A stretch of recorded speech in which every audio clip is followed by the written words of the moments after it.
This Family Life News podcast is made possible by the support of listeners like you. It's the Noon Report from Family Life, bringing a Christian worldview to what's happening in New York, Pennsylvania, across the country, and around the world. Weather with Kevin Williams, and faith-focused feature stories with the Family Life News team. Now, here's what's happening. Who controls the strait anyway? Good afternoon. Welcome aboard. Iran claims the Strait of Hormuz is closed, despite President Trump's assurances that we are in total control of that strategic waterway that now is at the center of the war. Fox's Trey Yingst gets us started. With no diplomatic breakthroughs, tension remains high across the Middle East as questions loom about the future of the region and whether or not a deal can be reached on this critical waterway. Military analyst Jack Keane explains why he thinks Iran may try soon to ramp up the war. You see the midterms coming. My gut feel is that they're likely going to get more aggressive because they don't believe the president will do much prior to the midterms. Meantime, a record-breaking deployment at sea is reportedly creating a mental health crisis aboard a U.S. aircraft carrier in the Gulf. 5,000 sailors and Marines have been on board the USS Abraham Lincoln since November. Family members say there have been multiple attempts by some sailors to jump overboard. No more troops in Iraq. The Trump administration pulling the last American forces out of that country. It'll mark the first time in over a decade there has not been a U.S. military footprint in Iraq. A small contingent of 2,500 soldiers will leave the northern Kurdish-controlled area by the end of September. The U.S. Justice Department has charged nearly a dozen people in an elaborate marriage fraud scheme. This is one of the largest marriage fraud prosecutions in United States history. Attorney General Todd Blanche says the defendants oversaw more than 1,000 sham marriages between Chinese nationals and U.S. citizens. Pairing foreign nationals seeking immigration status with United States citizens willing to participate and engage in a sham marriage. The U.S. citizens were paid tens of thousands of dollars to become fake spouses with Chinese nationals. This scheme was not a quick fly-by-night operation, but rather a years-long, multi-million-dollar cottage industry to criminally assist people who would not or legally could not otherwise become citizens of the United States. Blanche says the suspects arranged the wedding venues, photographers, and even social media posts to make the marriages appear legit. On trial in California, the owner of Facebook and Instagram accused of causing harm to children because of social media. Jury selection kicked off in federal court in Oakland, California Wednesday in a case brought against Meta by a coalition of state attorneys general. They claim that Meta engineered its platforms to get young people hooked and illegally collected their data. Now, the state AGs are seeking changes to Meta's apps for people under age 18, including ending infinite scrolling, video autoplay, and like counts. They also want Meta to tweak its algorithm to prioritize content that promotes well-being for young users. Correspondent Elizabeth Schulze. White House Press Secretary Caroline Leavitt's calling it a career. The 28-year-old will quit her post at the end of the month so she can spend more time with her family. Leavitt recently gave birth to her second child. Media critic Joe Concha. What impressed me most was she came in so prepared. She treated the job like a Navy SEAL. She was not only ready for every question, she did what the president appreciated, which is go on the offensive instead of playing defense, which obviously looks weak. Leavitt made history last year when she was named the youngest person ever to serve as White House press secretary. High water in the Hoosier State, parts of Indiana inundated by a foot of rain in just 36 hours. NBC's Maggie Vespa is in hard-hit Cambridge City, about an hour east of Indianapolis. Water here rose exponentially overnight. These cars behind me, they're underwater. These homes over here, they're underwater. This is literally the city's main street. It's clearly flooded. We are talking about record high river levels and 1,000-year flood event. The rushing water created sinkholes and swallowed up highways and homes. Rescue boats are navigating several neighborhoods. An Iowa cornfield takes center stage tonight in Major League Baseball. For the first time in 4 years, Major League Baseball is back at the Field of Dreams, as tonight the Philadelphia Phillies take on the Minnesota Twins in Dyersville, Iowa. Both teams enter this contest in second place in their respective divisions, trying to cling on to a wild card spot as the playoffs are fast approaching. It's the third edition of the Field of Dreams game. The stadium is built on the site of the 1989 Classic starring Kevin Costner, with cornfields seen for miles beyond the outfield fence. First pitch is at 7:30 Eastern and will be streamed exclusively for the first time on Netflix. Fox's Tony Genualdo, and still to come on the Noon Report for Thursday, gold scam in New York, suicide prevention in Pennsylvania, and Christian school shutting down. Good afternoon. I'm Kevin Williams calling for On Balance, a decent afternoon, but an isolated shower. Can't rule it out. I'll have forecast details coming up. All right, Kevin, see you in about 10 minutes. Let's check the stories making news across New York and Pennsylvania. 2 Allegheny County, New York children reported missing in May have been found alive with their mother in Georgia. 4-year-old Lincoln and 6-year-old Amara Koshuk found with their non-custodial mother, 42-year-old Nicole Koshuk. U.S. Marshals discovered the 3 living in a shed in northwest Georgia. They're originally from Angelica, New York. The children are in the care of social services. The mother's awaiting extradition to New York. New York officials are looking into whether new ICE tactics violate state law. At issue are electric shock gloves that immigration agents may start wearing next year.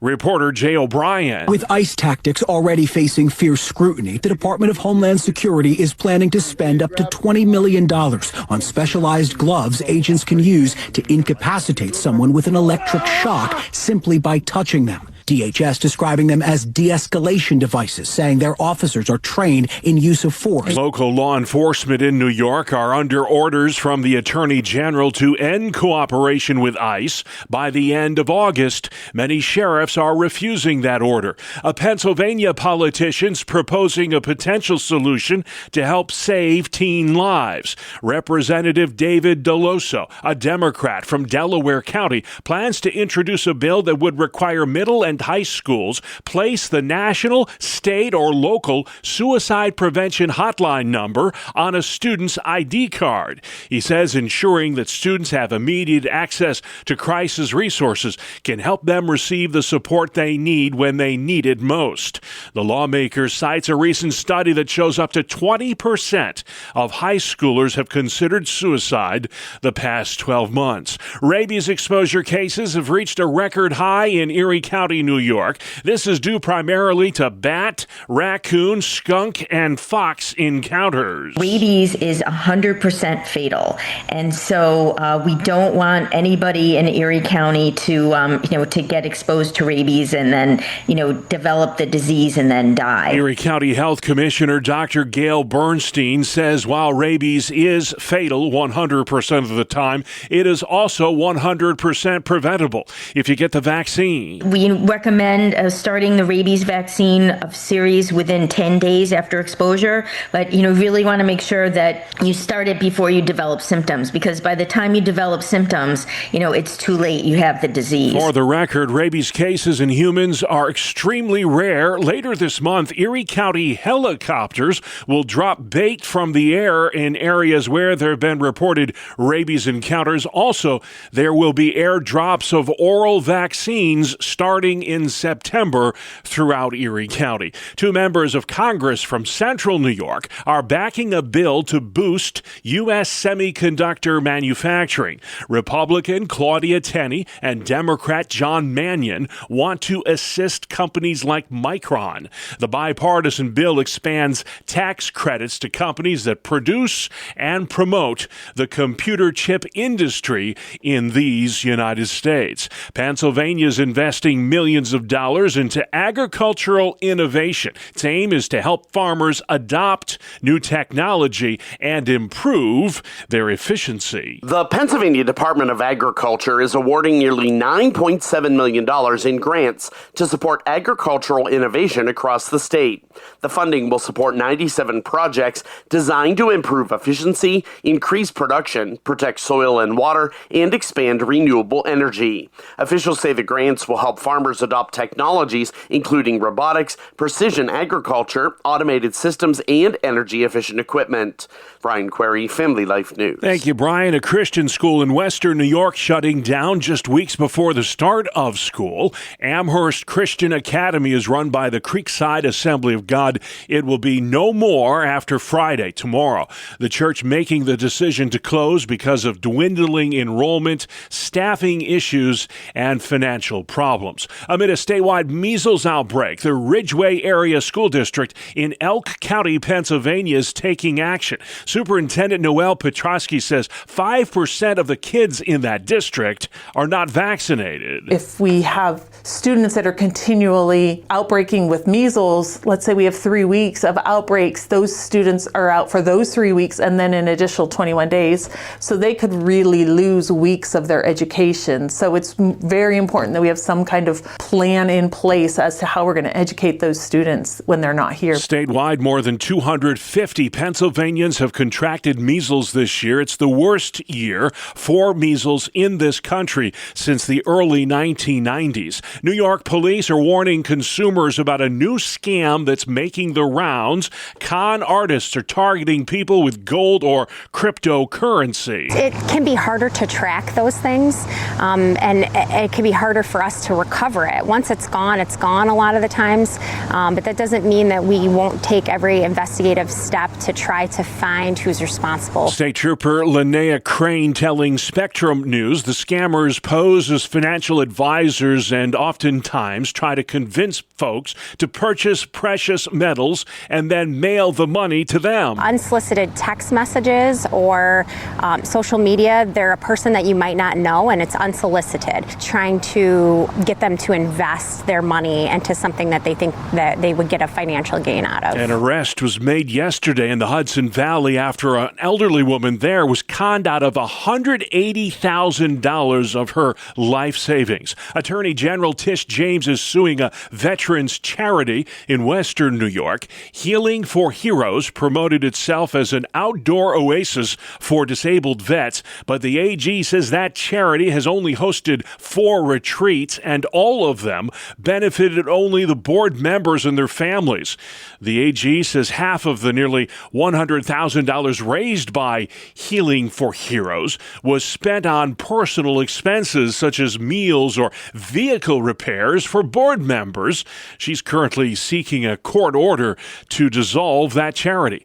Pundits are taking stock of the state of the race in the New York gubernatorial contest. It is getting closer now. The latest Siena poll shows in just 2 months, Republican Bruce Blakeman has cut in half Governor Hochul's lead. It was 20 points in June. Today it's 10. Susan Arbetters, host of Capitol Tonight on Spectrum News. 4 years ago, at this point in the campaign, Hochul was 14 points ahead of Lee Zeldin with likely voters, though she only won that race by 6 percentage points, which is pretty close in a state that has twice as many registered Democrats as Republicans. So a 10-point margin between Hochul and Blakeman spells concerning news for Hochul. Blakeman will be campaigning tomorrow with President Trump on his home turf on Long Island. 1 million people expected to flock to the fair, this year's Erie County Fair in Hamburg, New York. It's day 2 of the fair, and all the rides are just $2.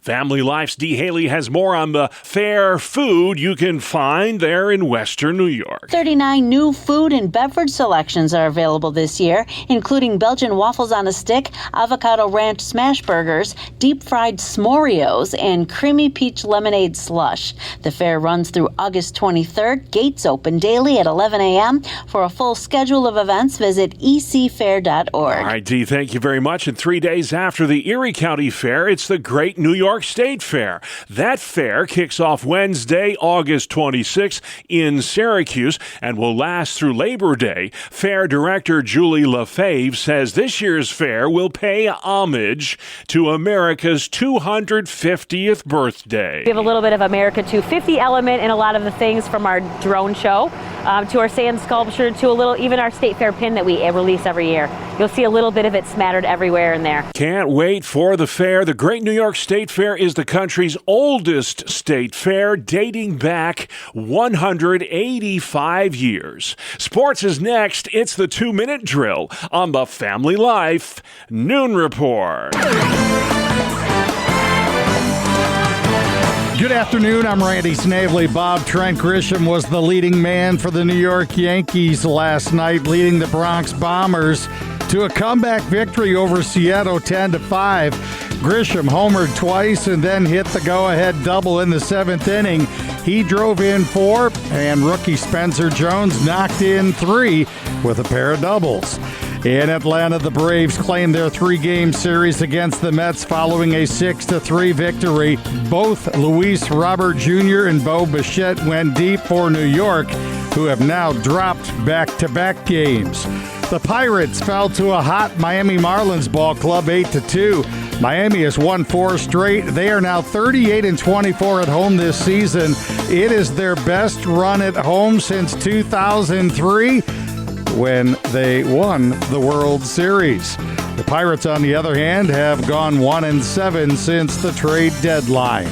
The Cardinals captured the rubber game against the Phillies and won their 3-game set with a 7-1 victory at Busch Stadium. Alec Burleson drove in 3. St. Louis has won 3 of 4. Luis Arraez doubled home Bryce Harper for Phillies' lone run. Elsewhere, the Twins outlasted Baltimore 7-5. The Rays doubled up the Athletics 8-4. Colorado a 6-4 winner over Arizona. The Astros edged the Giants 2-1. San Diego also a 1-run winner, 4-3 against Milwaukee. The Guardians beat the Tigers 6-4. Alex Bregman hit 3 home runs and drove in 7 to lead the Cubs past the Nationals 12-6. The Jays cooled off the Red Sox 6-4. The Pale Hose shut out the Reds 5-zip. Texas lost to the Angels 5-2. And the Dodgers doubled up the Royals 4-2. One final note from the NBA. Russell Westbrook has announced his retirement after 18 seasons in the league. That is a look at sports. Thank you, Randy. Still to come on the Noon Report, a Thursday edition. Indiana underwater, Ebola in Africa, and technology and kids. Welcome to Breakpoint, a daily look at an ever-changing culture through the lens of unchanging truth. For the Colson Center, I'm John Stonestreet. The first and greatest temptation is to be like God. When that happens, however, the result's not that we treat one another like gods. Instead, we dehumanize one another. And that's what's at the heart of the desecration of man in modern culture. At the Colson Center National Conference, Dr. Carl Trueman described this by pointing us to a Russian novelist. Here's Dr. Trueman. It was not Marx who was the great prophet of the 19th century. It was Dostoevsky. Dostoevsky, in his books, of course, explores in powerful ways the inner conflict of the divided human heart. One of his lesser read works, but I think a very important work, is his Notes from a Dead House, which is his account of life in a Siberian penal colony after he was sentenced to death, of course, and at the very moment of execution was reprieved and sent to Siberia to be, first of all, at a prison camp and then in exile for some period of time. And he writes this semi-fictionalized account of his time in prison there. And one of the things he does is that he offers these pen portraits of different prisoners that he rubbed shoulders with during his time. And one of the prisoners who really intrigues him is a very well-spoken, urbane man, educated man. And Dostoevsky discovers that this very urbane, entertaining man that he's come to know is what we would today call a serial killer. He's killed many people. And Dostoevsky is intrigued by this. And as is the way with Dostoevsky, he offers, I think, a brief but brilliant analysis of the situation of this particular man. He says this: the first man he killed was an oppressor, an enemy. That is a crime, but understandable. He had a reason. But then he kills not an enemy, but the first man he meets. Kills him for fun, for a rude word, for a glance, for a trifle, or simply, out of my way, don't cross me, I'm coming. The bar, if you like, for qualifying for being murdered by this guy drops considerably lower. Why is that? He said, well, it's like this. It's as if the man is drunk, as if he's in a feverish delirium. And then comes the key couple of sentences. As if, having leapt over a line that was sacred to him, he begins to admire the fact that nothing is holy for him anymore. As if he feels an urge to leap over all legality and authority at once, and to revel in the most boundless and unbridled freedom, to revel in this thrill of horror, which it is impossible for him not to feel. Notice what he's saying there. Killing another man, or I would say destroying the image of God in another man. That's the biggest godlike rush you can get. That's like having the blood of God himself dripping from your hands. Why do we think that such destruction of humanity is a good and virtuous thing? It's desecration. It makes us feel godlike. That was Dr. Carl Trueman. To hear the rest of his incredible talk, as well as receive the recordings from every session of the 2026 Colson Center National Conference, give a gift of any amount to the Colson Center this month. You can learn more by going to colsoncenter.org/August. That's colsoncenter.org/August. For the Colson Center, I'm John Stonestreet with Breakpoint. Outside we go next. It's weather where you live with weatherman Kevin Williams. Here is your family life forecast for this afternoon. A mixture of clouds and sunshine. A shower in just one or two spots. Warm, but with lowering humidity and a high in the lower 80s. Tonight, clear to partly cloudy, some patchy late-night fog, a low near 60. Tomorrow, sun and clouds, slight chance for an afternoon or evening shower for some, 70s to near 80. And on Saturday, becoming mostly sunny and pleasant with a high temperature in the 70s to near 80. All right, thank you, Kevin. This is the Noon Report on Family Life. I'm your host, Bob Price. Great to have you with us today. Lots to get to, as always. Thursday, the 13th of August, Indiana is underwater. Flash flooding in the Hoosier State. Some spots got slammed with more than a foot of rain. In Cambridge City, east of Indianapolis, one man clinging to a utility pole as he waited for rescue teams to reach him. Crews going door to door in Muncie, pulling people to safety. For many residents, they say the flooding happened with little warning. My fiance called me and told me that I needed to start packing a bag and to get ready to get out of the house. And when I looked out of the window, I saw my fence floating past my window. Officials calling the flooding a 1-in-1,000-year event. Correspondent Sophie Flay. New concerns today about the mental health of some of the sailors and Marines aboard the USS Abraham Lincoln in the Middle East. They've been deployed there even before war broke out with Iran. ABC's Karen Wong. The Navy Times and Stars and Stripes report multiple sailors have tried to jump overboard. One wife saying her husband reached a breaking point after his deployment kept getting extended. Families reportedly confronted Navy leaders at town halls last week, describing moldy showers, broken toilets, food shortages, and no soap or toothpaste. The Abraham Lincoln was at sea for 250 consecutive days, and that's a modern record for our military. We're learning more today about an Army Apache helicopter crash in Texas. 2 on board were killed. It happened near Fort Hood. Cliff Coleman with the Bell County, Texas Sheriff's Department. It crashed into a field, and you could tell it was a violent crash. The Apache is a 2-seat aircraft and attack helicopter that the military describes as the most advanced aerial fighting machine in the world. Military analyst Steve Warren describes it as a tank in the sky that is difficult to fly. Over the years, it's been upgraded heavily. More electronics, more capabilities, more weapon systems. So all of these add-ons, all this extra weight, all of this extra power, it flies differently than it used to. The Apache helicopter is used in every combat division within the Army. It is an essential aircraft in military operations. It's a wrap for Caroline Leavitt. President Trump's press secretary is leaving the White House at the end of the month. Independent journalist Lindsay Keith. They're huge shoes to fill, I would say. I've been in that press briefing room so many times with Caroline Leavitt, and she is nothing short of impressive. aggressive. And I've even spoken with many Democrats who would say the same thing, that underestimated her and thought she was too young, too inexperienced, and she proved them all wrong. The 28-year-old Leavitt recently gave birth to her second child. She became the nation's youngest ever press secretary when she was hired by the president at the start of his second term.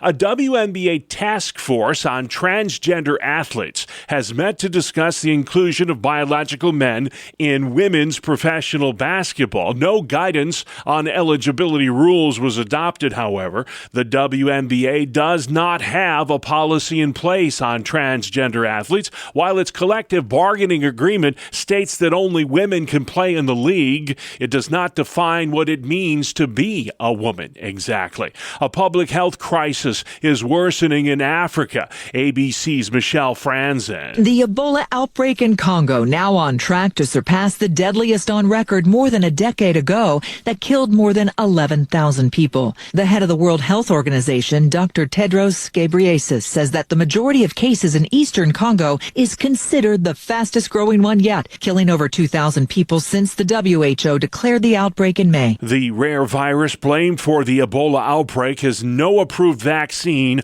or treatment yet. Social media is on trial today in California. Jury selection continues in a legal proceeding against Meta, the parent company of Facebook and Instagram. Lawsuits allege platforms owned by companies like Meta encourage addictive behavior in kids.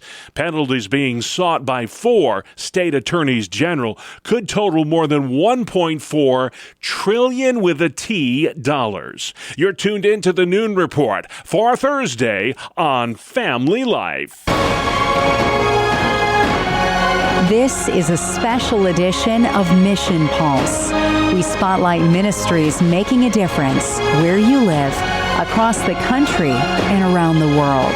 This week, we sit down for part 2 of Brad Huddleston Ministries on the dangers of artificial intelligence. Brad is an internationally respected speaker, author, consultant, and teacher on technology and culture. We've been discussing Sally, the humanoid AI robot set to be introduced to a group of 11th and 12th graders in Salamanca this fall, until public outcry paused the project on moral and ethical grounds. Brad, why shouldn't an AI robot be in a classroom with teenagers? The key players, Dr. Jeffrey Hinton, Dr. Stuart Russell, these are the godfathers of artificial intelligence. They are now on speaking tours warning people that they don't even know how it works anymore. They've lost control. And so when you're interacting with AI, not that it doesn't have good uses, because it certainly does, but then the downside is they've lost control, meaning they don't even know how it fully functions. They're still trying to figure that out. And to turn children loose with humanoid robots, which are AI-powered, it's a big moral dilemma. And I would just say, particularly with children, we need to steer clear. How do parents combat something like this? Obviously, there was a big backlash. The school has paused the program. They're not going to put the robot in for now. But I think about the kids that go home every night with the cell phones in their hands, getting on ChatGPT and asking questions.